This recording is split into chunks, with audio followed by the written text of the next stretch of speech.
Bueno, buenas tardes a todos.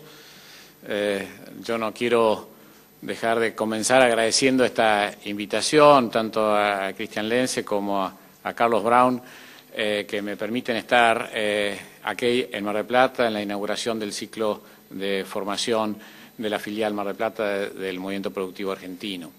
Yo tengo un triple placer de estar hoy acá y no quiero ocultarlo. En primer lugar, venir a Mar del Plata es siempre un placer, no solo porque se disparan recuerdos juveniles muy agradables que muchos argentinos tenemos en esta lindísima ciudad, sino porque realmente tengo una gran admiración por esta ciudad, que para mí es una ciudad llena de espíritu empresarial, llena de pymes, en sus distintas actividades agroindustriales, textiles, industriales y de servicios. Creo que también la actividad estudiantil es muy importante, más allá de la turística. Y realmente la paso bien hablando con empresarios de la zona y suelo venir seguido, por lo menos en estos últimos 15 años he venido seguido a esta linda ciudad. Ese es el primer tema. El segundo tema, porque lo hago en el ámbito del movimiento productivo argentino y yo comparto plenamente el espíritu que ha guiado a este movimiento desde el 2001. Creo que esta visión de la producción por encima de las otras especulaciones políticas, esta mirada a algo tan básico como una sociedad que se junta realmente a aumentar el valor de su producción, a generar empleo, a tener una economía sana, pero sobre todo una economía con sentido común, que en última instancia lo que ha caracterizado a los países que realmente les ha ido bien.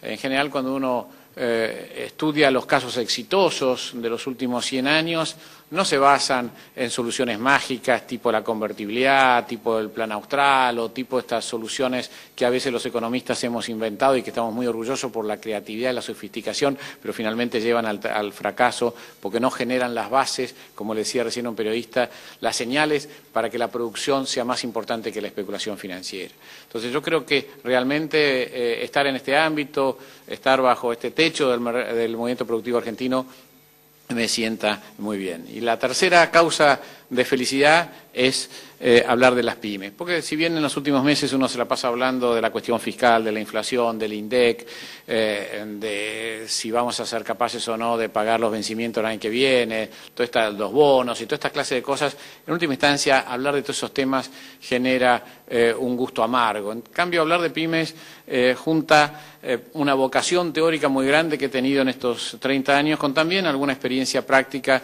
en el mundo de las empresas pequeñas, en la actividad agroindustrial, que en ese caso también tenía que venir a veces a Mar del Plata, pero más bien a visitar a la competencia, ¿no es cierto? Ustedes saben a qué me refiero. Pero bueno, fueron recuerdos también muy lindos y realmente hablar de este tema me da un enorme placer. Algunos de ustedes va a sentir seguramente algo de envidia cuando yo les cuente cómo tratan a las pymes en otros países, pero la idea no es generar ese sentimiento de envidia o de bronca, la idea es generar un sentimiento positivo, es decir, esto se puede. Los otros países tampoco lo hicieron de entrada, sufrieron sus crisis, sus avatares, y más bien fue la necesidad lo que ha llevado a los países a privilegiar a la actividad de las pequeñas y medianas empresas. Yo creo que ese es el sentido fundamental de mi mensaje, es no realmente sentir lo que no hacemos, sino lo que podemos hacer, y yo creo que en esto me enmarco, ¿no es cierto, Carlos?, en el espíritu del movimiento productivo, que está mirando hacia el futuro, mirando a lo que realmente este país podría ser, con esa riqueza fundamental que, siempre repito, explica la principal activo de nuestro país, que es la capacidad empresarial, es la gente. Este país lo hicieron rico los 6 millones de inmigrantes que vinieron con mucha audacia, muchas ganas de trabajar, mucha austeridad, y eso nos transformó en una de las naciones más ricas a comienzo del siglo pasado. No los campos, no los ríos, no el mar, sino esa capacidad que hay que volver a esos orígenes. Este es un poco el espíritu de mi charla y después quedaré a disposición de ustedes, creo que está previsto, ¿no es cierto?,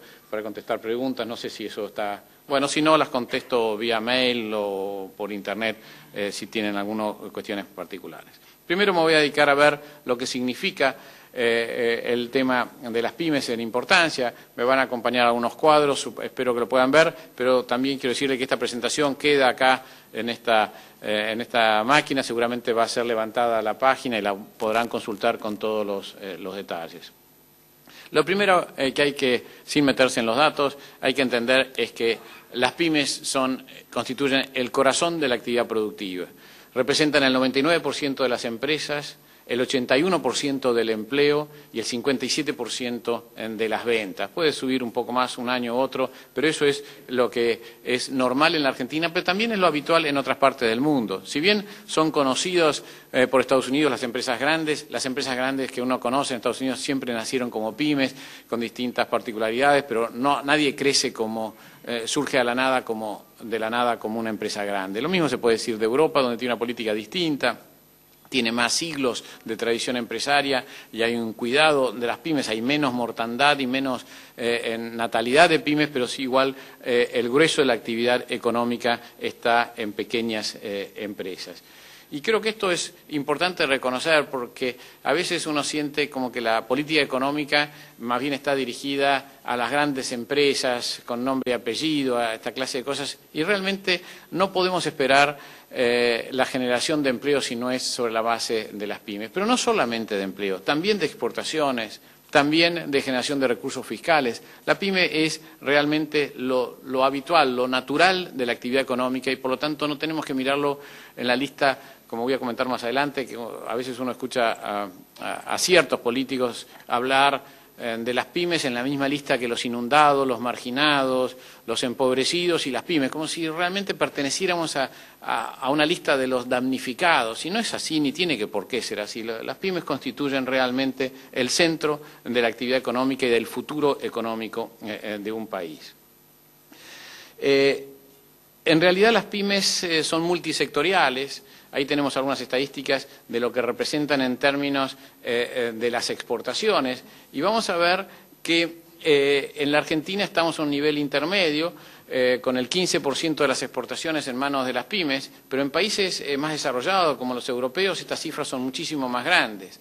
A mí me gusta poner el ejemplo de España, lo charlábamos recién antes de entrar a la sala, lo que era Galicia. España, que es muy parecido a nosotros en cuanto a idiosincrasia, en cuanto a capacidad, educación, o sea, no es un país inalcanzable, no estoy hablando de Suecia o de Estados Unidos, estoy hablando de España. Bueno, el 60% de las exportaciones españolas están generadas por pymes. Nos han explicado sus visitantes, inclusive en Mar del Plata, recuerdo cómo realmente en Galicia, pero también en otras regiones españolas, hay un culto a las pymes. Es difícil pensar en un fabricante de atún que no sea una pyme. Realmente hay una diversidad de marcas. Lo mismo puede serse de Francia, de Italia, en las especialidades. O sea, realmente hay una enorme rol. Por supuesto que uno puede participar de las exportaciones, porque a veces el empresario pyme desconoce lo que el Estado, a través de los consorcios de exportación, arma con todas estas redes de exportación. Yo también en un reportaje recordaba que hace algunos años, cuando estaba en el negocio de los quesos, visitaba a una empresa muy chiquita de Italia, del norte de Nápoles, y al final de la charla con el quesero lo felicité porque había encontrado sus quesos en una quesería muy prestigiosa de New York. Y él me dijo, no sabía. O sea, y a mí me sorprendió, porque yo realmente que estaba también en el negocio lácteo tenía que recorrer el mundo para realmente poner un frasco de dulce de leche o algún producto. En cambio, el señor simplemente se lo vendía a un señor que se lo pasaba a buscar y lo exportaba con su marca y lo ponía en una quesería de New York. Yo decía, qué fácil que la vida para este señor, o sea, solamente se concentra en tener un buen producto y se despreocupa de a dónde termina su producto. Esto es consorcios de exportación, que Brown en su época de ministro de la producción también intentó y se armaron ferias, etcétera, pero esto creo que tiene una política permanente, porque esto no surge de la noche a la mañana ni se logran resultados en pocos años, pero hay países como Italia que quizás son un ejemplo en materia de apoyo a la pyme que lo han llevado realmente a niveles donde, insisto, a veces los productores ignoran dónde terminan sus productos y esto realmente hace que el empresario se dedique a lo que tiene que hacer, que es vigilar la producción.